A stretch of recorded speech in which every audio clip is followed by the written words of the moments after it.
their again. version of love involves incredible amount of pain to the person they love.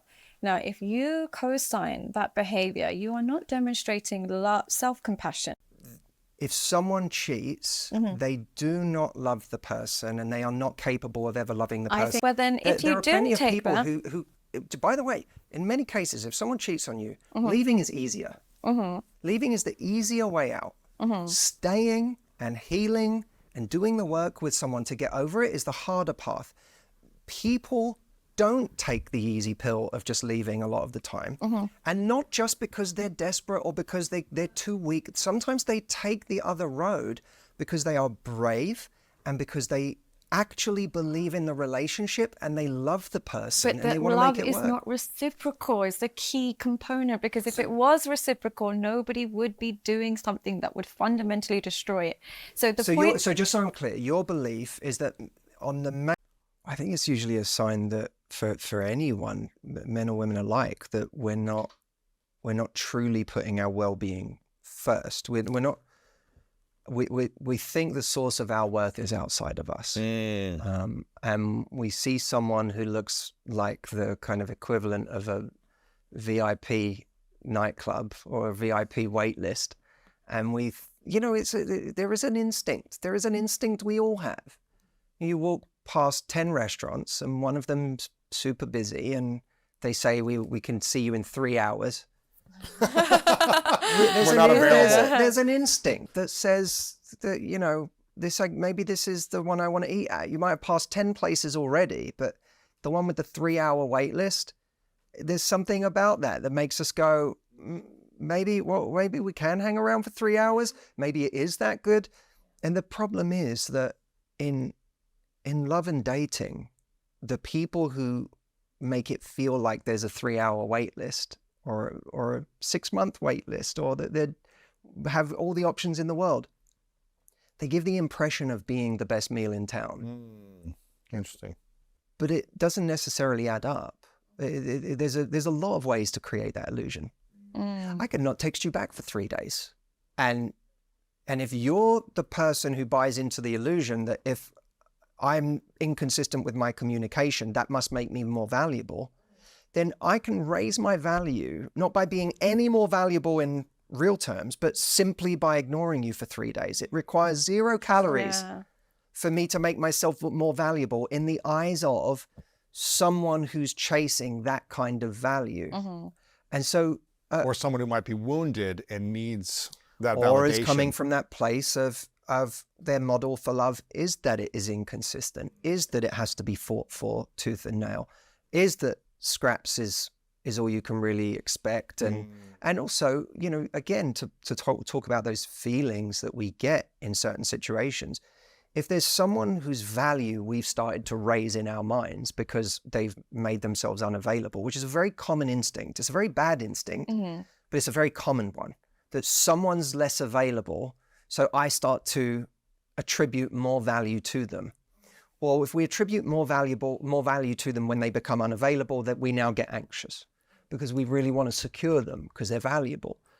And we sit there wondering, how do I secure them? How do I secure them? How do I secure them? Ruminating, obsessing. Even ruminating is a form of investment. Yeah. Right? Because the moment, if you're thinking about how to solve a problem nonstop, the problem feels like it's really important. You're investing in a person, even though you're not with them. You're investing in them in your mind. So at the moment, like 5 days later, after all of that work you've been doing, and all of that obsession, and all of that fear, and all of that anxiety, when you get a message from them, it can be next to nothing. It can be, what's up? And you got all this adrenaline. And you've been trying to figure out how to solve this riddle of getting them back into your life, and you get a 2-word message. Yeah. It feels like the most important thing in the world. And of course, when you get that rush of blood to the head, how can it not feel kind of euphoric? How can it not give you an extraordinary feeling? And when you get that extraordinary feeling and those chemicals are released, you go, oh my God, I feel so strongly for this person. But you don't feel strongly for this person. You feel strongly for the dynamic. There's a big difference between those two things. Yeah. So, it's about, what am I chasing here? Am I chasing a feeling? Am I chasing an idea of value? And what is that value based on? Is it based on someone I think is just rare and difficult to get? Or is value based on how great of a person someone is in my life, how much they actually invest in me, what kind of teammate they are, what kind of energy they are? That if we start valuing that more, which deep down derives from us valuing ourselves more, because if you don't value yourself and you just value a feeling, well, you may as well do a bunch of drugs all day, Right. Yeah. right? Because it's not, drugs might hurt me, but I'm valuing the feeling, not myself. If I value myself, then I think, what do I need to give myself in order to feel better? That's a much more conscious and intentional path to take. It's harder, but it's somewhere that leads somewhere much happier. I've had situations, you can take it outside the realm of love life. I've had situations in business or work where, let's say someone asks me to do their TV show or their podcast, and let's say it's just something I've always wanted to do.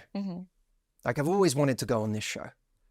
There is an instinct when you get that email that says, call them right now. Right. Call them immediately. Tell them we're ready. Tell them we could do it this afternoon. Yeah. Like, we could do it now.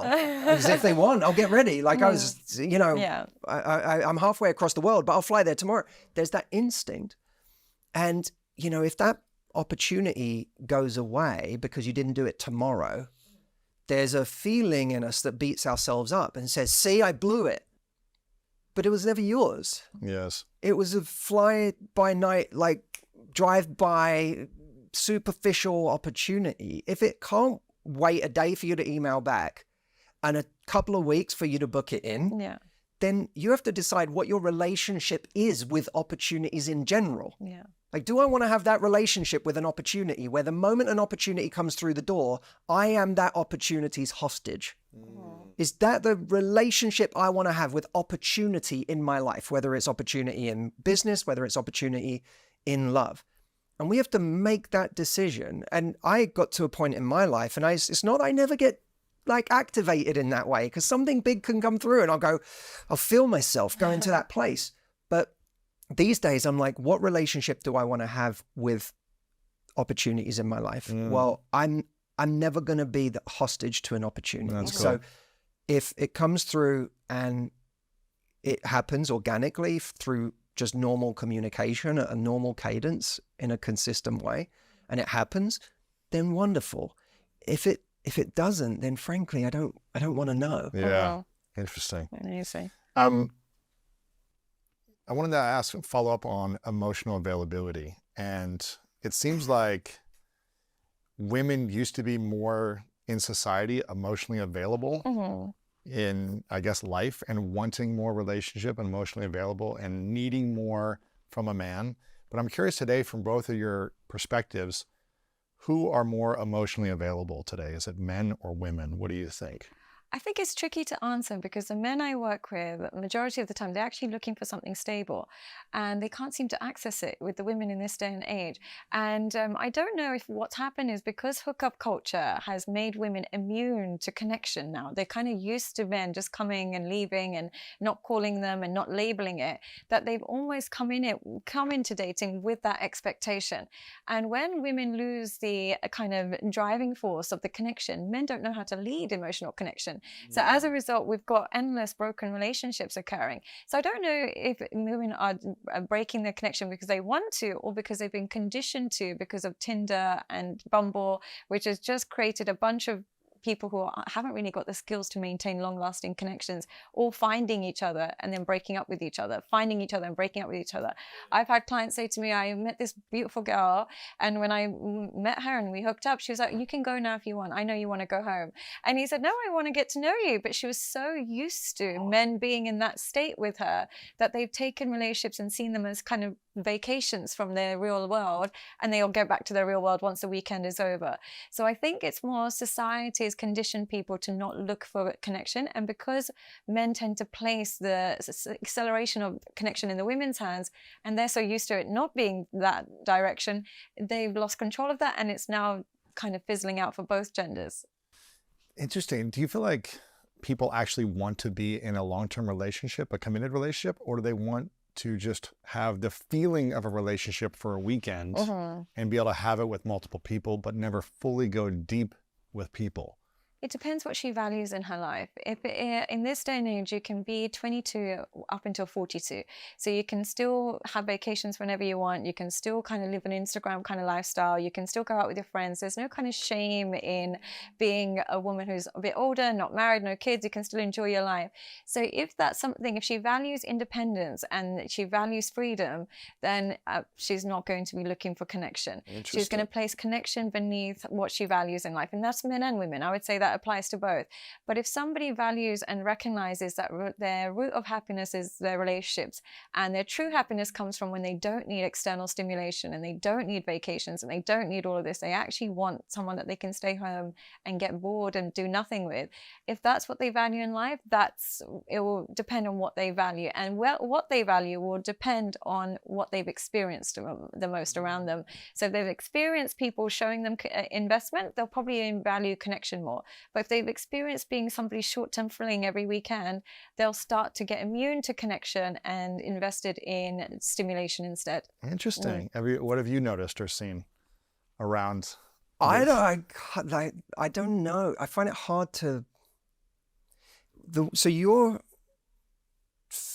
it's that men want connection, but women are so jaded at this point that they're not offering it. Yeah, I feel like they now just go into it with a mentality that this man is probably going to be seeing other girls. He's probably going to be liking a bunch of pictures. He's probably going to be dating loads of girls on Tinder. I'm going to catch his dating profile, still be active. So instead of being the idiot in this situation, I'm going to take control and I'm going to replicate his behavior. And as a result, they're almost like, cheat first before being cheated on, and that's become the mentality. And I think social media has had an impact on that as well. But it's almost like women are like, I'm no longer being the girl that cries over a cheating boyfriend. I'd rather be the one that has a backup boyfriend than be on the receiving end of this humiliation. I have to say, that feels like the vast minority of women. Yeah. And I might be, but here's where I might be on this jaded end, because I get the jaded men who've experienced those women.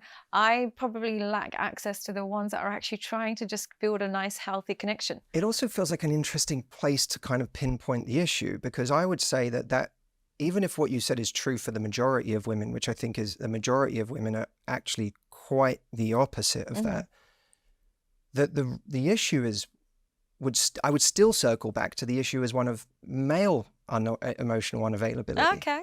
Because what we're saying is that there's so many I'm not even sure I subscribe to this, but in that theory, there's so many emotionally unavailable men that they've managed to make the entire population of women cynical to the point where they're now going, God, like I don't believe in the idea of a relationship anymore, that I'm just going to mirror that behavior. Do you think men so the issue would still lie with men if that was the case? I would argue it's more that the men the women want.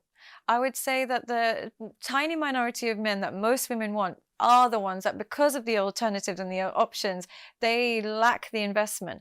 And as a result, the women's experience is all men are like this, but there's so many nice men, just like there's so many nice women, but people aren't giving those people as much of a chance. So it's almost like the popular kids in school are making the whole school look bad. But aren't men doing the same thing? Absolutely, I would agree 100%. Because if women are going for the top 1% of men are going for the top 1% of women, and both are going to have a harder time being emotionally available than other people, because that's just a natural kind of, when you have choice and a lot of it, then you're naturally going to be more difficult and especially if,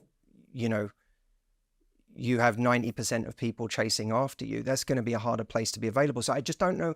I don't know that I see a difference between the sexes when it comes to that. The only thing I would say is, even with men, not only are the top 1% going for the top 1% of women, even the lower end, the bottom 1% are still going for the top 1% through OnlyFans and pornography. And so they're kind of soothing their emotional unavailability through pseudo relationships.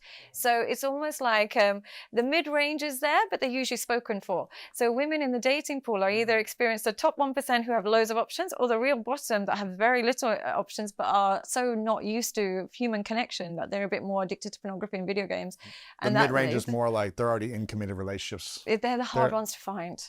Welcome to my course on masculinity, and in this course not only will I be able to completely transform your understanding of women, but on a more personal level you will enhance your self-esteem, self-respect and your boundaries. The goal of this course is to take a man that has absolutely fantastic intentions, wants to find love, wants to commit, wants to have a good healthy relationship, but is finding that he's constantly running into women who are narcissistic, who are disrespectful, who are disloyal. Now, if you are finding that continuously, then there must be something in your engagement with women that is causing this. What my course will do is look at where this problem comes from, how to resolve it, how to communicate effectively with men and women, and how to command respect. Most importantly, how to improve your self-respect. And throughout the course, you'll be given interactive sessions, but with course materials to help you channel and journal your learning. So if you are interested in becoming the most masculine version of yourself, join today.